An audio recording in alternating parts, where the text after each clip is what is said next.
Hello everyone.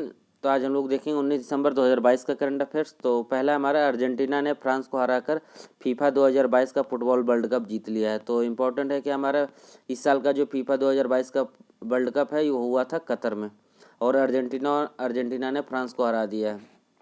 अगला हमारा, हाल ही में किस देश ने परमाणु सक्षम बैलिस्टिक मिसाइल अग्नि 5 का सफलतापूर्वक प्रशिक्षण किया है? तो ये भारत ने अग्नि 5 का सफलतापूर्वक प्रशिक्षण किया है। ये DRDO के द्वारा बनाया गया है। अगला हमारा, हर साल 1971 के बांग्लादेश मुक्ति संग्राम में पाकिस्तान पर भारत की जीत के उपलक्ष्य में कौन सा दिवस मनाया जाता है? विजय दिवस मनाया जाता है 16 दिसंबर को। तो पाकिस्तान पर भारत की जीत और बांग्लादेश के मुक्ति के संदर्भ में विजय दिवस मनाया जाता है 16 दिसंबर को। सूर्य किरण कौन से दो देशों के बीच संयुक्त सैन्य अभ्यास है? तो भारत और नेपाल के बीच सूर्य किरण है जो संयुक्त सेना अभ्यास है, जो ये 16वां संस्करण है। यूथ को लैब युवा नवाचार आंदोलन है, जो युवा नवाचार आंदोलन जो ये सहयोग है अटल इनोवेशन मिशन का और UNDP का। जैव विविधता पर सम्मेलन के लिए पार्टियों के सम्मेलन COP15 द्वारा किस भारतीय पहल को मान्यता दी गई? तो नमामि गंगे को दी गई है।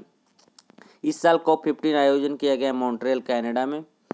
आगे बढ़ते हैं।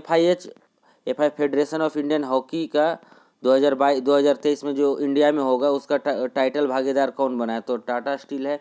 तो कौन सी कंपनी FIH उड़ीसा हॉकी पुरुष विश्व कप 2023 के आधिकारिक भागीदार बनी? तो टाटा स्टील बनी है। आगे देखते हैं, सूर्य किरण किन दो देशों के बीच संयुक्त सैन्य अभ्यास है? भारत और नेपाल का है। ये 16वां संस्करण है। ये आयोजित हुआ है ये संयुक्त सैन्य अभ्यास साला झंडी नेपाल में। इंडिया वाटर इम्पैक्ट समिट कौन सा शहर में हुआ? तो इंडियन वाटर इम्पैक्ट समिट हुआ है न्यू दिल्ली में। तो केंद्रीय जल शक्ति मंत्री गजेंद्र सिंह शेखावत ने इंडिया वाटर इम्पैक्ट समिट का उद्घाटन किया।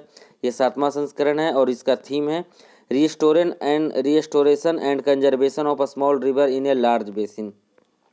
वेपोर ऊ किस राज्य का प्रमुख उत्पाद है? तो ये केरला का है। तो जो भी इस चैनल पे नए हैं सब्सक्राइब कर ले, और जो इस चैनल पे देखते हैं जिन्हें धीरे लगता होगा वो 1.5 या 1.75 पे करके जल्दी से देख सकते हैं। तो वेपोर ऊ है जो किस राज्य का प्रमुख उत्पाद है? तो केरला का है। तो केरला गवर्नमेंट ने इसे GI टैग के लिए GI टैग विभाग को भेजा है। किस संस्थान ने इंटरनेशनल क्लाइमेट क्लब लॉन्च किया है? तो G7 ने इंटरनेशनल क्लाइमेट क्लब लॉन्च किया। ग्लोबल वार्मिंग के खिलाफ लड़ाई में 7 अर्थव्यवस्थाओं के समूह G7 ने इसे इंटरनेशनल क्लाइमेट क्लब को लॉन्च किया है, जो औद्योगिक संक्रमण में तेजी और उत्सर्जन में कमी के उपायों को विकसित करने के लिए। किस संस्थान ने इंटरनेशनल डेप्ट रिपोर्ट जारी किया है? इंटरनेशनल डेप्ट रिपोर्ट जारी किया गया है वर्ल्ड बैंक के द्वारा। आगे देखते हैं, भारत कजाकिस्तान संयुक्त सैन्य अभ्यास काजिंद 2022 कहाँ आयोजित हुआ? तो मेघालय के उमराव में हुआ। तो काजिंद किन दो देशों के बीच संयुक्त सैन्य अभ्यास है? तो भारत और कजाकिस्तान के बीच है। हाल ही में किस FMCG ब्रांड ने इंडिपेंडेंस ब्रांड लॉन्च किया है? तो रिलायंस कंज्यूमर प्रोडक्ट ने लॉन्च किया है। हाल ही में किसने रूस के वित्तीय क्षेत्र पर नए प्रतिबंध लगाए हैं? तो अमेरिका ने लगाए हैं। हाल ही में किस देश ने राष्ट्रव्यापी आपातकाल की घोषणा की है? तो पेरू ने की है। इंडिया वाटर इम्पैक्ट समिट 2022 का मेजबानी कौन सा शहर कर रहा है? तो दिल्ली कर रहा है। इसका उद्घाटन किया गया केंद्रीय जल मंत्री गजेंद्र सिंह शेखावत के द्वारा। ये राजस्थान के हैं।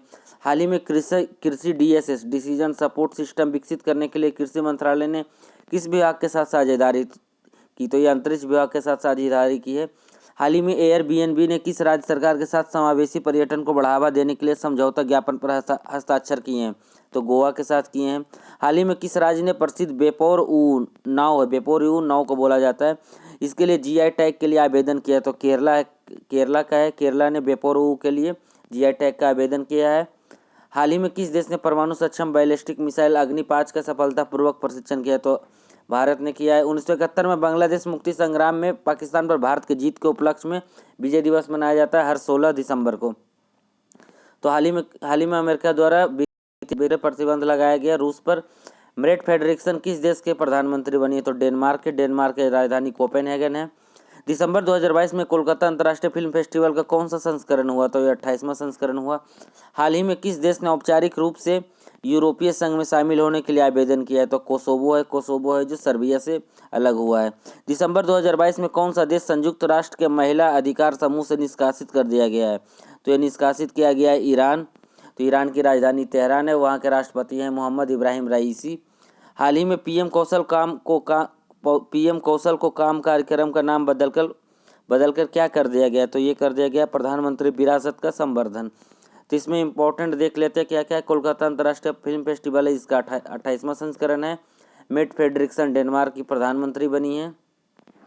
आगे भारत ने अग्नि 5 का सफलतापूर्वक प्रशिक्षण किया है। इंडिया वाटर इम्पैक्ट समिट का आयोजन दिल्ली में किया जा रहा है। और जो कजिन 2022 है, इसका आयोजन मेघालय के उमराव में हुआ है। भारत और कजाकिस्तान के बीच संयुक्त सैन्य अभ्यास है। इंटरनेशनल डेप्ट रिपोर्ट है, वर्ल्ड बैंक के जारी किया गया है। इंटरनेशनल क्लाइमेट क्लब है, G7 के द्वारा शुरू किया गया है। वेपोर ऊ एक नाव है जो केरला में बनाया जाता है। आगे सूर्य किरण है, जो भारत और नेपाल के बीच आयोजित किया जाने वाला संयुक्त सैन्य अभ्यास है, इस बार नेपाल में किया गया है। FIH उड़ीसा हॉकी पुरुष विश्व कप का आधिकारिक भागीदार टाटा स्टील बनी है। 2023 के लिए जो हॉकी विश्व कप होगा भारत में होगा। COP15 का आयोजन मॉन्ट्रियल कनाडा में किया जा रहा है। यूथ को लैब है, जो युवा नवाचार आंदोलन है इनोवेशन के लिए, तो अटल इनोवेशन मिशन और UNDP के द्वारा शुरू किया गया है। 16 दिसंबर को विजय दिवस मनाया जाता है। और इस साल सबसे इम्पोर्टेंट है, अर्जेंटीना ने फ्रांस को हराकर 2022 का फुटबॉल वर्ल्ड कप जीत लिया। Thank you everyone.